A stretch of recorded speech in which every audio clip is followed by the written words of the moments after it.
Hello students.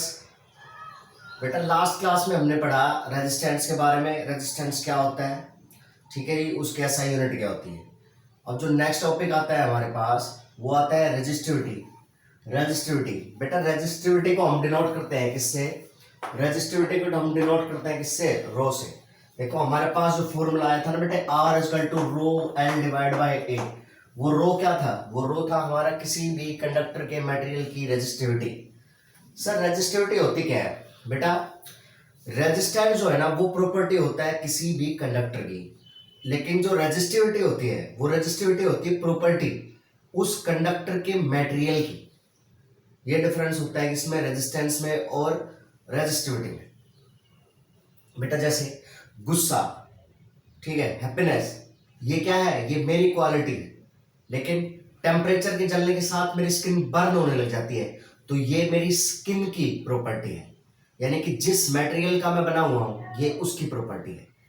जो resistance है वो बेटा कंडक्टर की प्रॉपर्टी होती है, लेकिन जो रेजिस्टिविटी होती है वो हमारे कंडक्टर के मटेरियल की प्रॉपर्टी होती है कि वो एल्युमिनियम का बना है, वो कॉपर का बना है, या वो सिल्वर का बना है। ठीक है जी। क्या? Resistivity is the property of the material of the conductor which oppose the flow of current through it. ठीक है जी। रेजिस्टिविटी क्या होती है बेटा? Resistivity it is the property of the material of the conductor. Material of the conductor, it is the property of the material of the conductor which oppose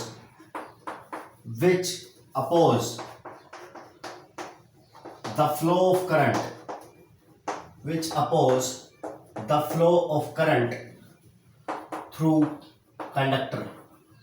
जो conductor में से करंट के फ्लो का oppose करती है उस material की property को हम कहते हैं बेटा क्या? रेजिस्टिविटी।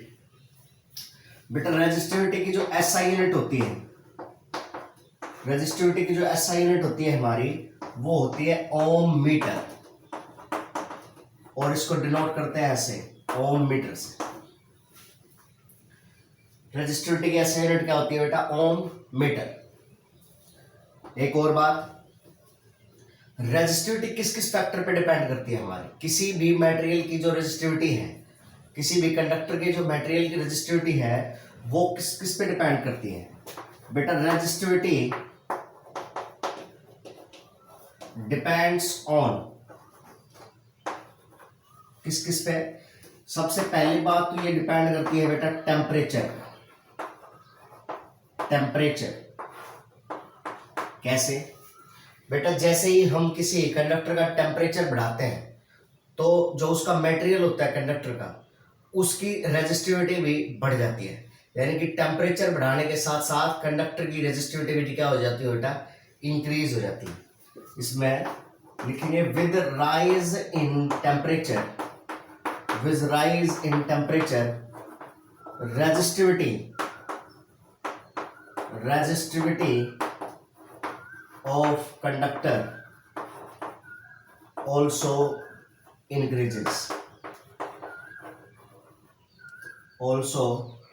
increases, यानी कि टेम्परेचर बढ़ाने के साथ क्या होता है, हमारे कंडक्टर की रेजिस्टिविटी भी बेटा बढ़ती चली जाती है। एक तो रेजिस्टिविटी इस पे डिपेंड करती है, दूसरी डिपेंड करती है बेटा नेचर ऑफ मटेरियल पे। नेचर ऑफ मटेरियल दूसरा डिपेंड करता है हमारा किस पे बेटा? Nature of material. ये कि हमारा जो कंडक्टर है बेटा वो किस मटेरियल का बना है उस पर तो डिपेंड करती है। जैसे सिल्वर जो होता है उसकी जो रेजिस्टिविटी होती है बेटा वो सबसे कम होती है। सिल्वर की रेजिस्टिविटी सबसे कम होती है, इसलिए वो सबसे बेस्ट कंडक्टर होता है। दूसरा, सिल्वर के बाद आता है हमारा कॉपर। कॉपर की रेजिस्टिविटी जो है वो सिल्वर से क्या होती है? सिल्वर से होती है हमारी क्या? ज्यादा। ठीक है जी। सबसे कम जो रेजिस्टिविटी होती है वो होती है सिल्वर की। उसके बाद नंबर 2 पर आता है हमारा क्या? कॉपर, फिर एल्युमिनियम और फिर टंगस्टन। तो इस तरह से ये हमारा वेरी करता है किसके साथ? मटेरियल के साथ। ठीक है जी। आपसे पूछेगा एक नंबर में, what is the best conductor of electricity, which material is the best conductor of electricity. तो जो बेस्ट कंडक्टर होगा वो सबसे कम रेजिस्टेंस दिखाएगा, यानी कि उस मटेरियल की रेजिस्टिविटी क्या होगी, सबसे कम होगी। सिल्वर जो होता है वो हमारे पास बेस्ट कंडक्टर होता है। सिल्वर के बाद कॉपर, कॉपर के बाद एल्युमिनियम और एल्युमिनियम के बाद टंगस्टन। ठीक है जी। उसके बाद देखो मेटल्स की रेजिस्टिविटी जो होती है, मेटल्स कंडक्टर होते हैं तो उनकी रेजिस्टिविटी हमें कम मिलती है। दूसरी जो एलॉयस होती है, एलॉयस की रेजिस्टिविटी बेटा मेटल से क्या होती है, हमारी ज्यादा होती है। एलॉय की रेजिस्टिविटी मेटल से क्या होती है, हमारी ज्यादा होती है। ये बताएंगे अभी। फिलहाल nature of material second part पे बात कर लेते हैं। देखिए नेचर ऑफ मटेरियल। अभी नेचर ऑफ मटेरियल के बारे में हमारी क्या बात है बेटा, मटेरियल जो है ना हमारा वो तीन तरह का हो सकता है। कौन कौन सा हो सकता है, वो मेटल्स हो, या हो सकता है वो एलॉयज हो, और हो सकता है वो क्या हो, इंसुलेटर्स हो। देखो मेटल और एलॉयज ये दोनों तो क्या होते हैं बेटा, इनको ऐसे लिख लेते हैं। एक तरफ तो आया हमारा क्या, इंसुलेटर, और दूसरी तरफ आया हमारा क्या बेटे, कंडक्टर। कंडक्टर जो है वो मेटल्स भी हो सकती हैं और एलॉयज भी हो सकती है। ठीक है जी। मेटल्स में सबसे जो बेस्ट कंडक्टर होता है बेटे, सिल्वर होता है, क्योंकि इसकी रेजिस्टिविटी क्या होती है, सबसे कम होती है। सिल्वर के बाद हमारा क्या आता है बेटा, कॉपर, और कॉपर के बाद जो हमारा आता है वो आता है हमारा एल्युमिनियम, एल्यूमिनियम, एल्युमिनियम के बाद टंगस्टन। इस तरह से वैरी करता रहता है। एलॉयस में हमारे पास क्या होती है बेटा, कॉन्स्टेंटिन।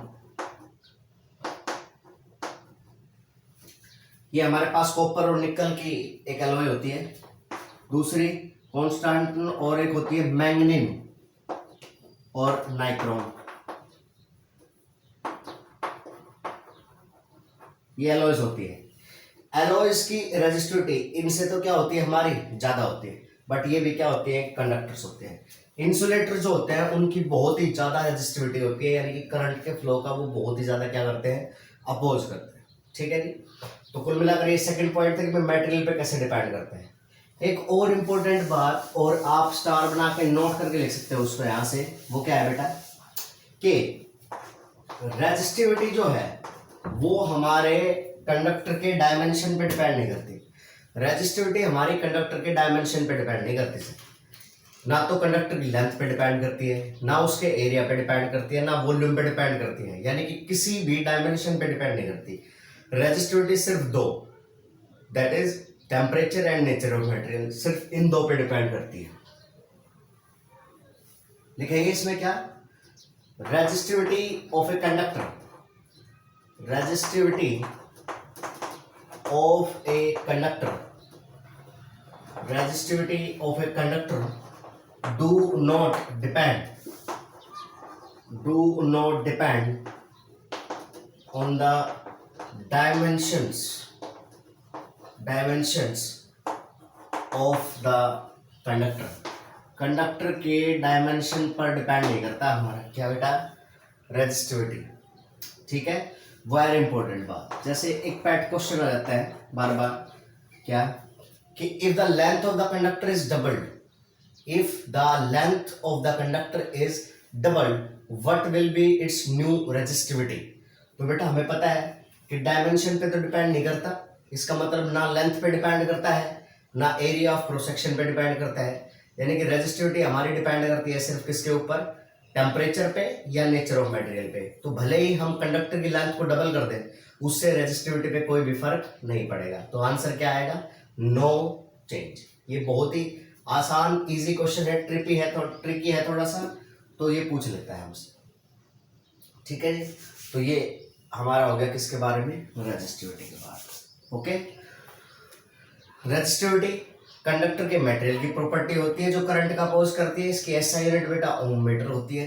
ये किस किस फैक्टर पे डिपेंड करती है, तो टेम्परेचर पे डिपेंड करती है, दूसरा किस पे डिपेंड करती है, नेचर ऑफ मटेरियल पे। टेम्परेचर पे कैसे डिपेंड करती है, विद इंक्रीज इन टेम्परेचर हमारी रेजिस्टिविटी भी बढ़ जाती है। दूसरा नेचर ऑफ मटेरियल पे कैसे डिपेंड करती है, कंडक्टर्स के लिए यानी कि जो हमारे मेटल्स और अलॉयज होते हैं उनके लिए तो रेजिस्टिविटी की वैल्यू क्या होती है, हमारी कम होती है, बट इंसुलेटर्स के लिए वह बहुत ही क्या होती है, ज़्यादा। एलॉयज की रेजिस्टिविटी मेटल से क्या होती है, ज़्यादा। मेटल में सबसे कम रेजिस्टिविटी होती है किसकी, सिल्वर की, इसलिए सिल्वर को हम बोलते हैं क्या बेटा, best conductor. Last very important point is कि resistivity of any conductor does not depend on its dimension. किसी भी कंडक्टर की रेजिस्टिविटी उसके डायमेंशन पे, जैसे कि उसकी लेंथ, एरिया, वॉल्यूम, इन सब पे डिपेंड नहीं करती।